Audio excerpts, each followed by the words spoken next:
that the IMF is acting as a mediator between the central banks of developed economies and central banks of emerging economies. It is not providing the liquidity. It is not providing the funds. It is playing the role of a mediator, which can evaluate central banks, which can monitor central banks, which can be useful in ensuring the return of funds. IMF has a large person. It has the information. It keeps monitoring anyway. This cost can get replicated in this case. So this is not a particularly good idea. But in an emergency situation, this is what has been tried. But in future, we will see more of this as compared to this. So this is where we left. I went over this very quickly towards the end of the last class. So a little more about economic and non-economic considerations. Credit line is not very common. We were discussing why that is so, and I explained a bit. But one possible reason could be as simple as digital marketing. Just to give you a bit of anecdote, the IMF representative in Delhi happened to be talking to you about this, and I said, why is it so? His reply was that IMF does offer facilities for the central banks to come to us to ask for it. Now that is very strange because it's something new. So there is also a problem of awareness, and to look at it, that is to say, it is the problem of central banks in emerging economies. It's not really a good way of looking at it. When you are the seller, you also need to market it in whatever sense to some extent. If nothing else, to create the awareness, particularly when there are apprehensions in places. Also, sometimes there is confusion between actual borrowing and option to borrow. Credit line is only an option to borrow. It may or may not translate into an actual borrowing. Some emerging economies are averse to actual borrowing, but it's different from the option to borrow. Capital flows are in mutual interest. I went over this last time. So there is some bargaining power with emerging economies too. It is not just that all the bargaining power rests with the IMF or with the central banks in developed economies. And this is more increasingly true now. Also thinking in the IMF, at least in the context of capital flows, seems to have been changing. Also the power structure at the IMF, it's very gradual, but it is there, it's very much there. The funding from China, India, BRICS, other emerging economies is increasing, and to the extent that voting is related to the contributions of different emerging economies as a bloc are increasingly becoming more significant.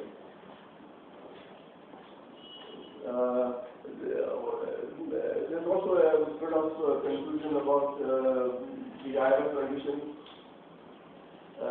Any lender has conditions.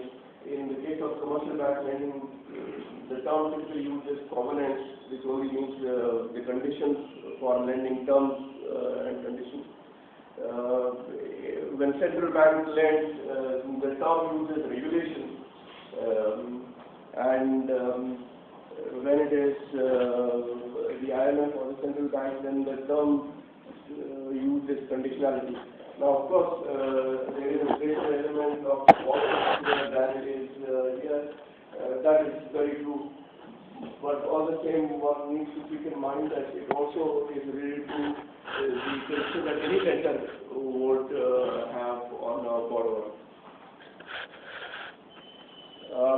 This is about possible systemic outflow of emerging economies. What is the problem here?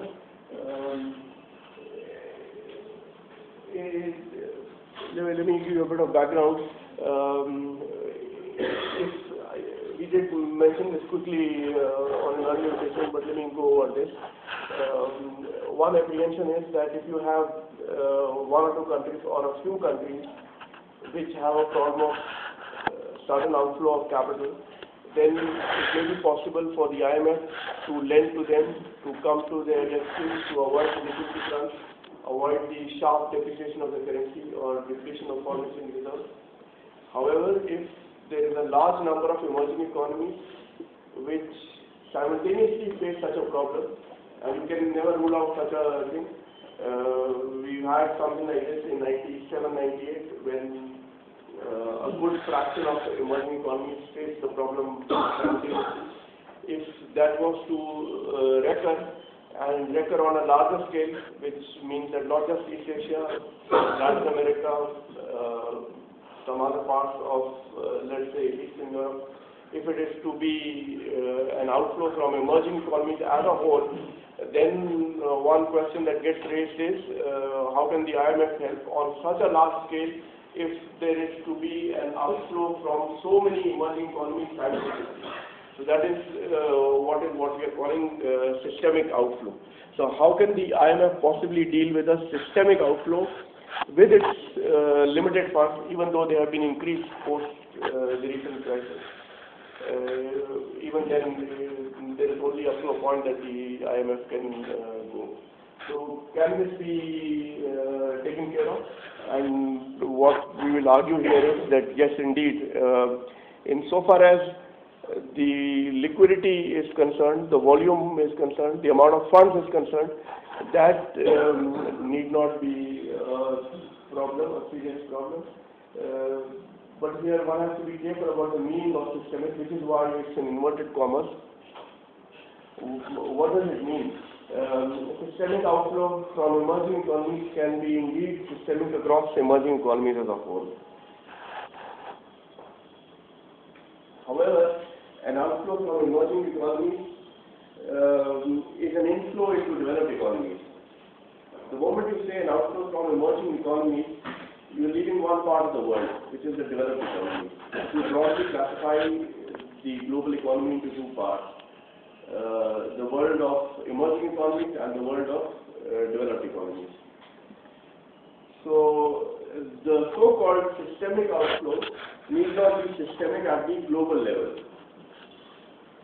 Now, of course, if one thinks of a different problem, which is an outflow at the global level, but then there arises another question there. How can you think in terms of an outflow from all over the world? That doesn't make a lot of sense, because if you're going to get out of one place, there is somewhere else you have to go to.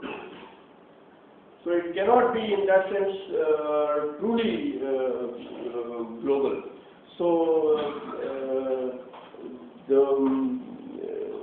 meaningful sense in which one can talk about it is what is a systemic outflow from one part of the world, but then fortunately it is an inflow into another part of the world, and that basically takes care of the liquidity problem, because in net terms, overall, there isn't a scarcity of cash. So there is hardly any need for liquid assets to deal with the problem of sudden outflow from emerging economies. Sometimes we think of the problem as follows, that if the emerging economies are to buy credit lines on a large scale from the IMF, then we may think of the IMF holding cash in order to meet the needs of borrowing by the emerging economies as and when they arise. And you never know when they arise and to what scale they arise. But we need not think in terms of a hold of cash being held in some vault, being maintained there at a high cost in order to meet the liquidity needs. That is not the appropriate notion of liquidity here. If there is to be an outflow from the emerging economies, and that translates into an inflow into developed economies, then precisely at the time that the emerging economies invoke the credit line and demand funds, that is also the time that the fund inflow is there into developed economies. So this obviates the need for a store of cash to meet the needs of emerging economies, which may otherwise face considerable devaluation, considerable depletion of foreign exchange reserves, and all the related problems there.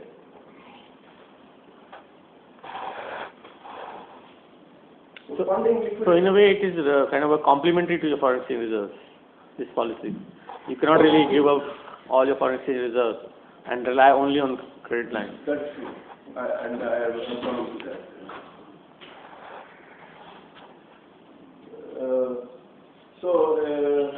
In the previous slide, we saw the IMF as a mediator between central banks. So something like that is possible here too, when we are talking about an outflow from emerging economies acting as an inflow into developed economies.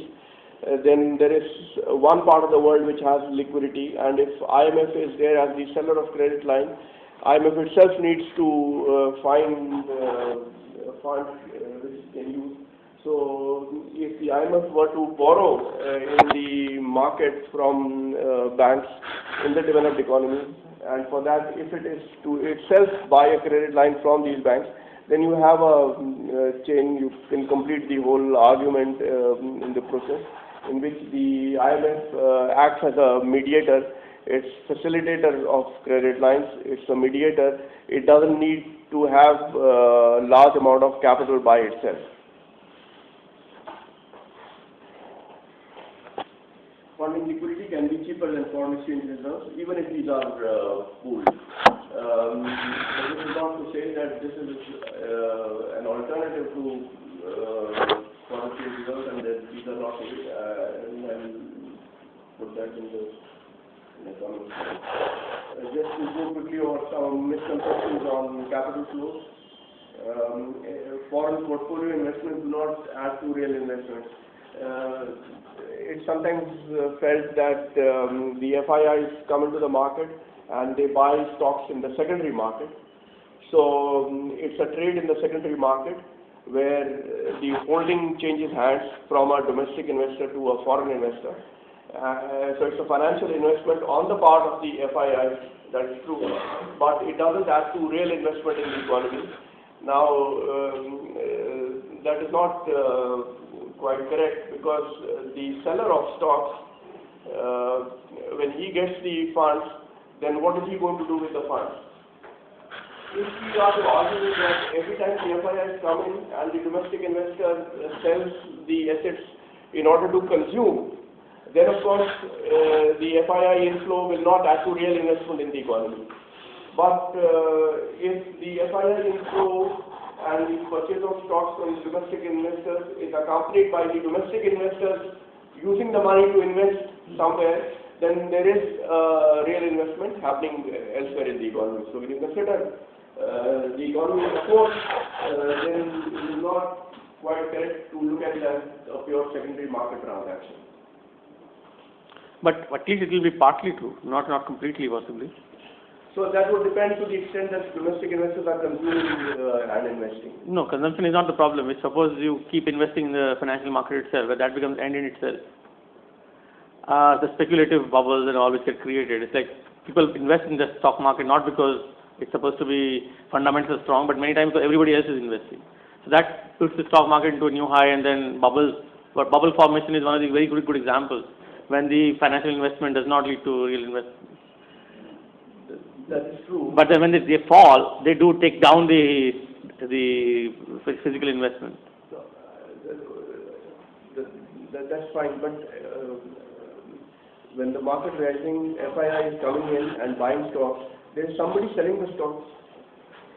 And the seller of stocks, then what does he do with the money? No, that's true, but if they keep investing in the stock market itself, you keep kind of a... No, but if we said broadly classify the investors into two categories, foreign investors and domestic investors. So the foreign investors are now the buyers. So for every buyer you need a seller.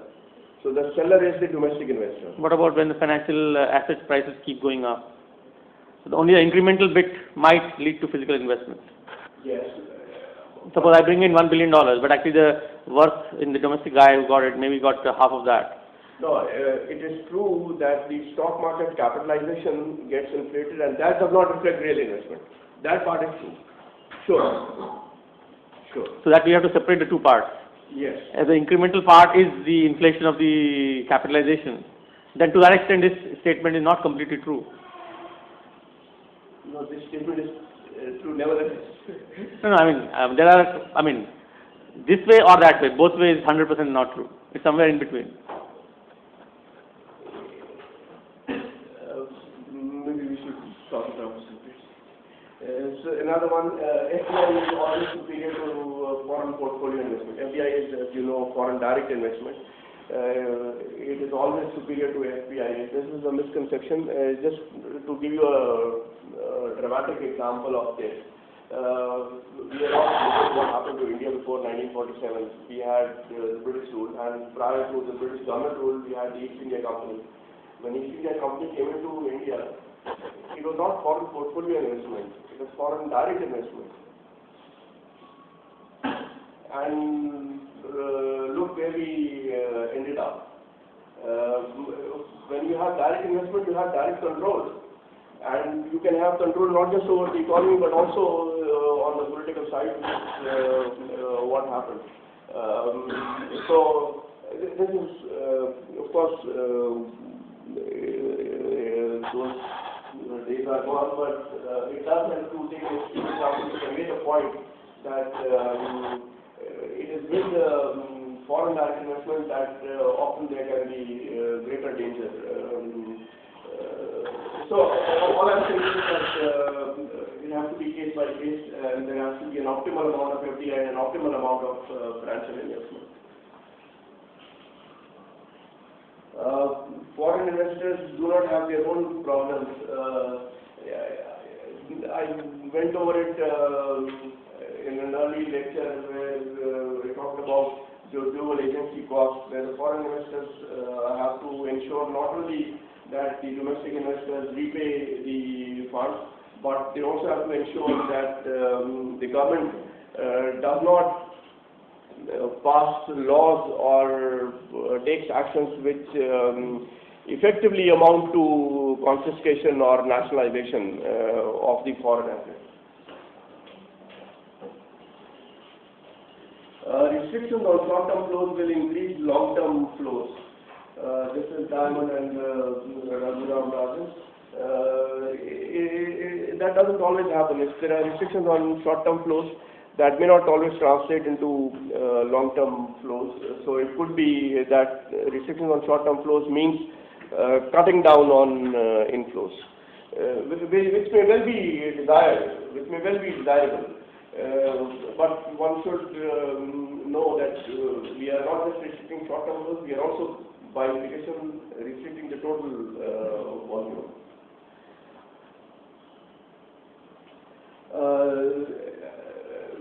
We did mention this quickly earlier.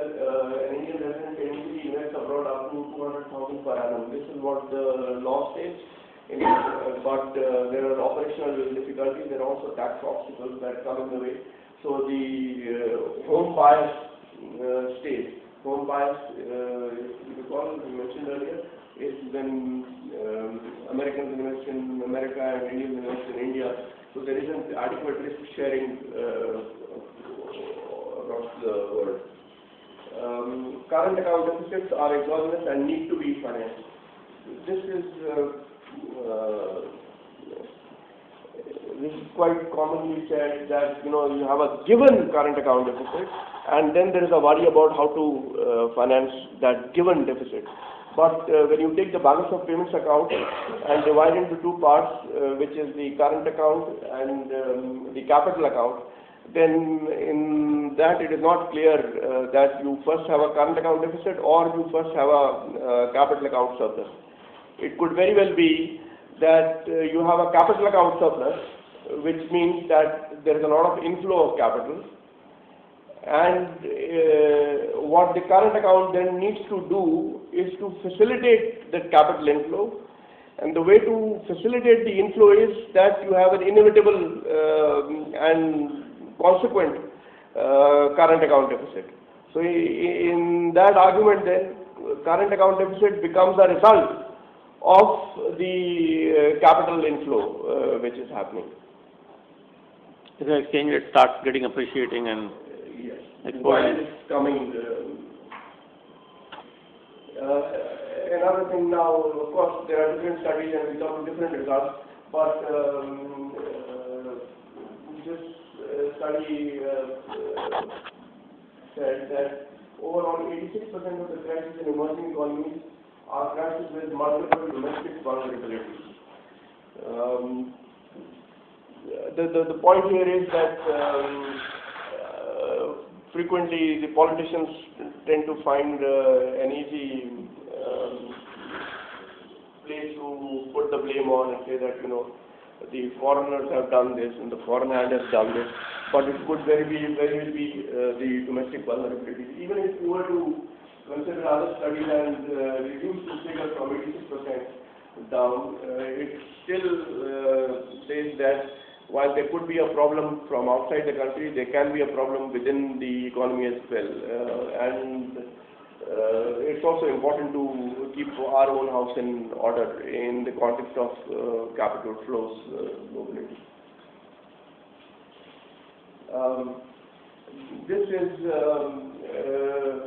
This part was how to deal with sudden outflows, or for that matter, sudden inflows. There is another issue in the context of capital flows, which is how are the debt flows denominated. In other words, do you use the dollar as the numeraire or do you use the rupee as the numeraire? So the contract would say in the first case that the foreign investor has invested $100. In the other case, it would say that the foreign investor has lent 5,500 rupees if 55 is the exchange rate. Why is that important? If there are exchange rate fluctuations, then it becomes important what the denomination has been. Now, of course, if you go by the interest rate parity, then it doesn't quite matter because you have the interest rate parity, and that takes into account the expected exchange rate change that can happen. But when you have these surprise and large swings in exchange rates, then interest rate parity cannot take you far. So one has to then worry about whether to use the dollar or to use the rupee as the numeraire. And this was one problem in East Asia, 1997-98. A lot of debt was denominated in foreign currencies. So somebody from New York would invest in Thailand and he would say that I have lent you $100 and you are liable to pay $100 back. Once the crisis hit and there was scarcity of foreign exchange, the price of dollar shoots up dramatically in the context of India. If we were to take dollar rupee, it could be a movement from say 55 to God knows 75. It could go up to 100 in a short span of time and suddenly.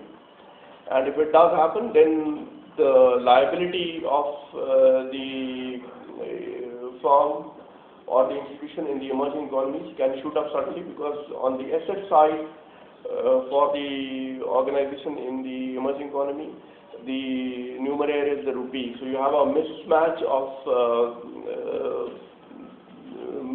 currency on two sides of the balance sheet. You owe in dollars, but your assets are effectively in the local currency. And so a large exchange rate change in a short period of time can put the firm into financial distress and even into bankruptcy, even though otherwise the fundamentals of the firm are sound. So it's very important to consider this. So one is what I was saying, you denominate this in local currency, but often that is difficult. So we would like that the money is lent to us and it is denominated in rupees. With the argument that I was giving, we would prefer that. On the other side, the foreign investor has a problem. He says, well, if I lend you 5,500 rupees instead of $100, then I have a problem. My problem is that I never know when you will have a spurt in inflation rate. Suddenly the prices in the emerging economy go up, and to the extent that inflation quickly translates into depreciation of the local currency, then what it means is that even at the end of the year, when you do repay me 5,500 rupees, it may amount to much less than $100 that I had lent you. So if I am to get at the end of the year not $100 but say $70 or $60, then it means that effectively there has been a default. So denomination in local currency is problematic for the foreigner. Denomination in foreign currency is a problem for the local borrower.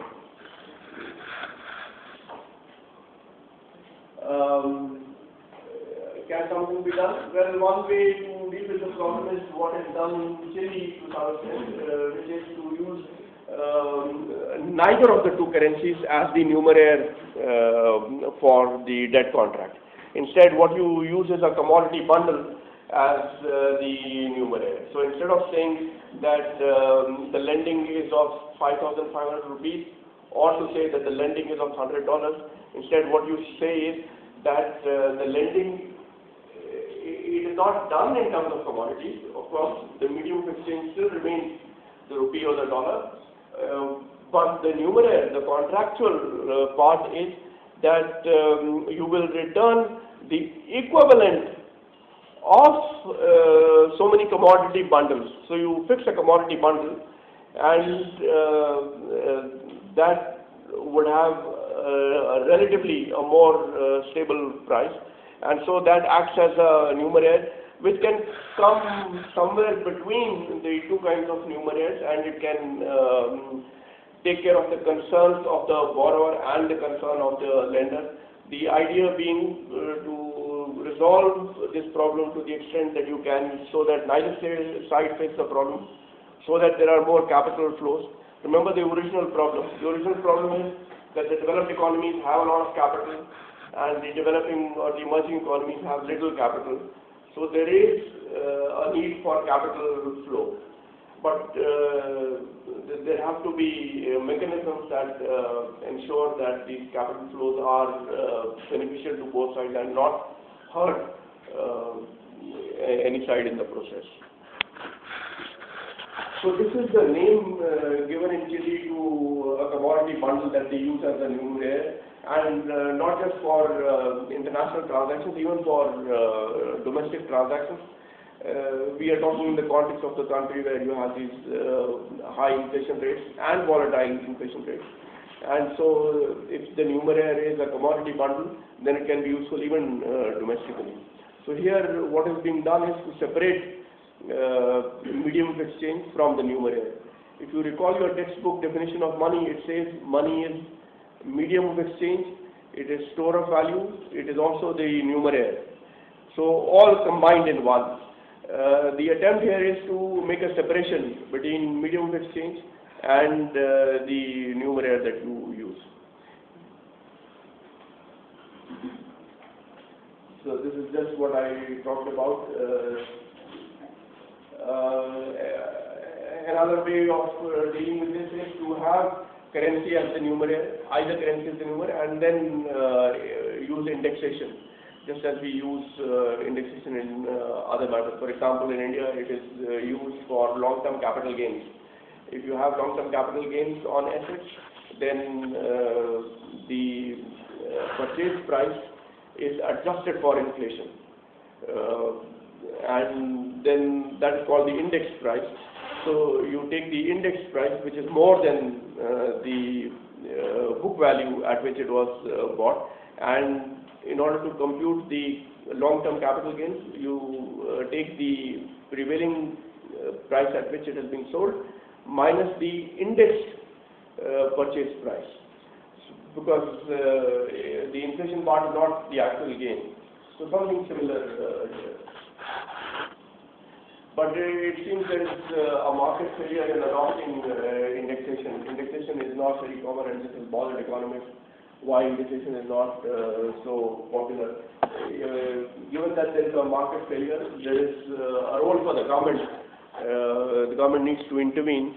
As we know, when we apply economic principles, the idea is that where the market works, let it work, and where it fails, then the government intervenes to provide a correction there. So this is one place where the government should be intervening, but it is actually not intervening. Capital controls. Understanding capital controls. Now, of course, one way to look at capital controls is simply that this is government intervention, and this is coming in the way of market mechanism. But it's not that simple. There is more to the idea of capital controls in the context of role of the market vis-a-vis role of the government. What is the idea of capital control? Capital control is the opposite of free capital mobility. Free capital mobility or capital account convertibility or current account convertibility. What that says is that you can convert rupees into dollars, dollars into rupees anytime. That would be a free mobility across currencies, across countries. When you cannot do so, that is called capital controls. So, emerging economies often use quantitative capital controls or in the form of prices. You could have a Tobin tax, which is that Tobin tax is imposed in the context of financial transactions just to curb too much speculative trading activity. So on each transaction, the government collects a tax to discourage too much trading. Or it could be a Pigouvian tax. Pigouvian tax, there is this idea of externalities in economics. You would have come across this in one form or another. Externalities is where I do something and it affects not just me, my utility, my profits, but it affects something else in the economy, and it affects such that the price mechanism does not take that into account, which is where the markets can fail. So if that happens, then Pigou suggested, and which is why it is named after Pigou, it's called Pigouvian tax.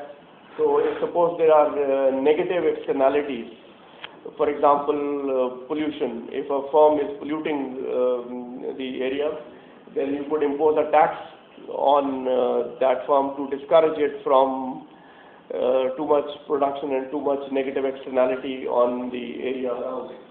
So pollution is one example of an externality, but in the context of certain and large capital flows, you can have another example of externality, which is that when there are sudden inflows of capital, there are costs and benefits not just on the borrowers and lenders, but also on the rest of the economy. If, for example, there is sudden inflow of capital into Indian economy, the rupee appreciates, and that affects the exports, that affects the industry. So there is an implication for the rest of the economy, for the real sector, for the people, and it's not just a financial transaction between some bank in New York and some bank or some firm in India. How do you take care of that negative externality? These authors have suggested that you impose a Pigouvian tax on capital flows. The idea is somewhat similar to Tobin tax.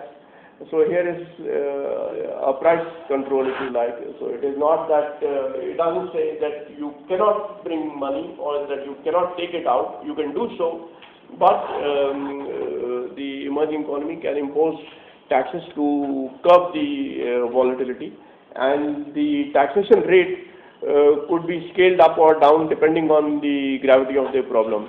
So as the inflows continue and they become even more and more, then the tax rate could be increased further if required. So that is the idea of capital control, and this idea is now well accepted officially by the IMF also, which is a marked change from its position in 97, 98. In fact, the view is now shifting amongst policymakers and academics that there is a need for capital control. You cannot have free mobility of capital all the time anywhere. That's not a good idea.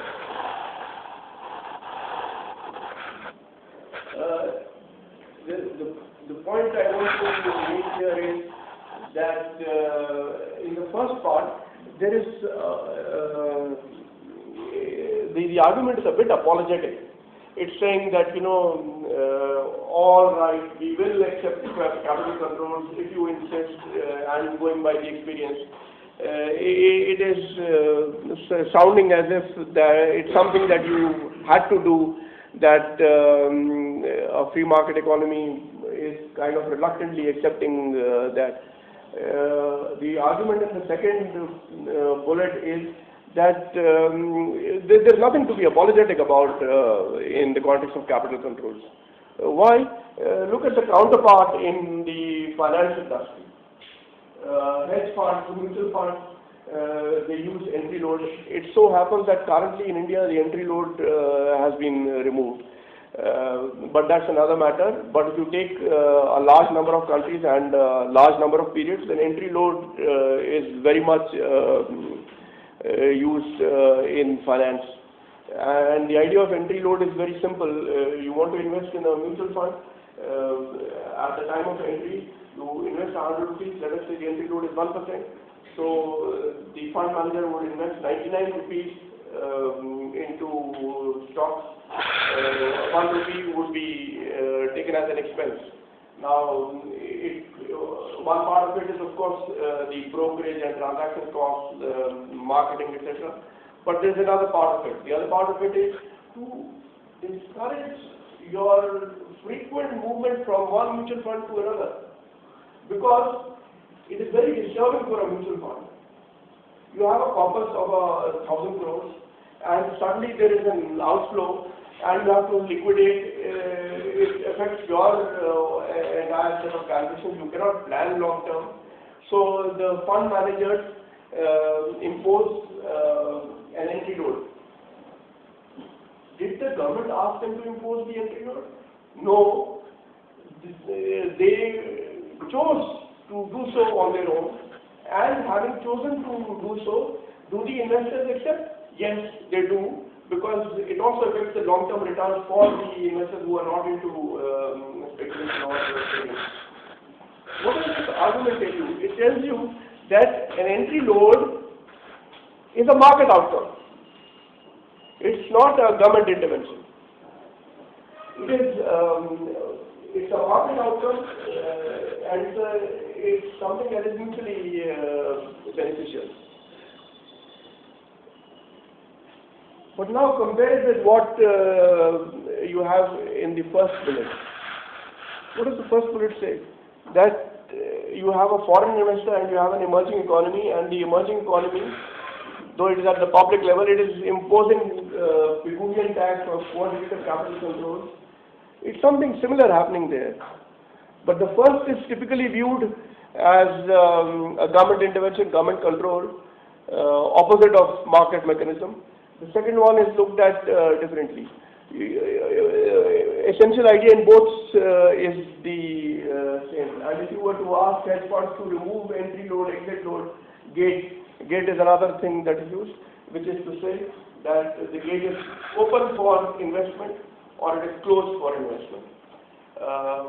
Hedge funds use this all the time. Lockup, which is that you invest in a hedge fund in New York, and it says that having invested, there's a lock-in period of 1 year, 2 years, whatever it is.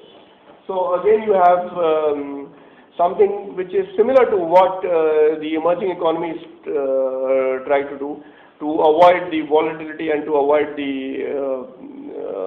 adverse effects on the economy. So there is some misunderstanding of capital controls. Another example, Scotland had free banks. They were the most free banks we've ever seen in history. As we know, the regulation of banking is more than regulation of other sectors in the economy. And this seems to be increasing post the financial crisis. But it is interesting that even the free banks that operated earlier from 1800 to 1845, they used what was then called option clause. Option clause was a clause in the contract between a bank and a depositor, whereby the bank reserved the right to defer redemption, which means effectively the so-called demand deposit was not always a demand deposit. So suppose, to give an example, if you have a current account in some Scottish bank, what does a current account mean? It means that you can add funds anytime, you can withdraw funds anytime, there are no restrictions. There are no restrictions in normal times. In unusual circumstances, the bank would reserve the right to tell the company that yes, you do have funds in your current account, but this is an unusual situation, a crisis situation, and there is a clause in our contract which you have signed already, which says that in an unusual situation, we reserve the right to defer. This is not saying that we will not repay, only postpone the redemption, of course with some interest cost and some penalty cost to the bank. The clause was there, it was rarely used, hardly ever used, but it provided a safeguard to take care of the liquidity crunch that may arise due to sudden movements which are more familiarly known as the bank run problem. How did this arise? The bottom line here is that the option clause was not imposed by the government, it was a market outcome. You had a free bank and you had a free depositor, and a mutually beneficial contract said that the bank reserves the right to defer the redemption of the deposit.